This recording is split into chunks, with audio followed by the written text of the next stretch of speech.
everyone, I'm starting my little celery juicing thing. So I just want to say a couple things about juicing celery. It's best to cut your celery stalk into thirds.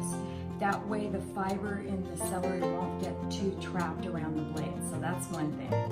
Now, this is 2 whole stalks of celery. So I think it'll be fun to see how much juice that makes. We can sort of measure that out. The last thing I want to say is, yes, I do think this is the very best juicer on the market, and it is such a pain to clean, I'm not going to lie, but we're going to look at how dry the pulp is. So honestly, sometimes I wish I had one of those easier juicers because it really takes a while to clean this up and assemble it and everything. But that said, it does make really, really good juice. All right.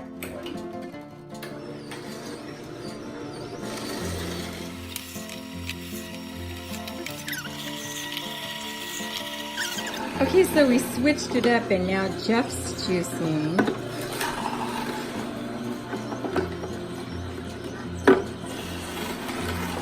And while he's juicing, let's just take a look at this pulp right here. Can't get any juice out of it, just maybe a drop or two. So it's very nice and dry. So this is what I love about this juicer. It really gets every last drop.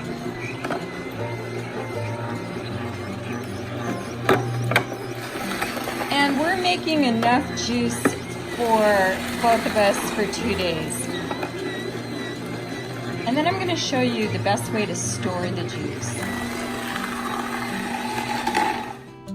So Jeff, how much juice did that make? About 1.1 liters.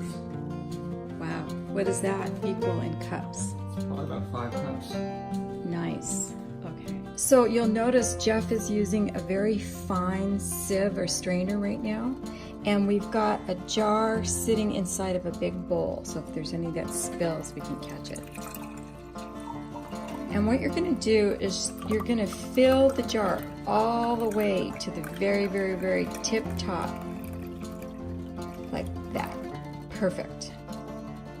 And then what you can do is take the lid and put it on top and seal it off. And it's fine if some drips down the bottom. That's what you want, because we're going to try to vacuum seal this.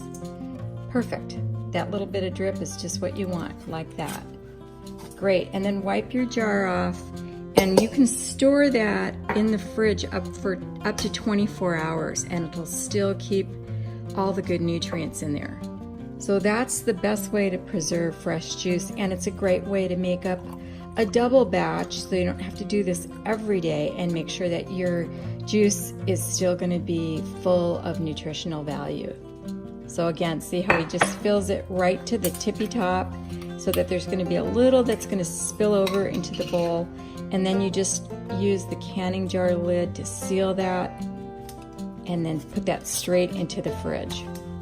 Great. Another option is you could make up a batch and freeze it. So I'm taking a stainless steel double insulated cup, and we could fill that to the top, almost to the top, leaving about a 1-inch margin, and so for when it expands, and you could actually freeze that juice if you wanted to.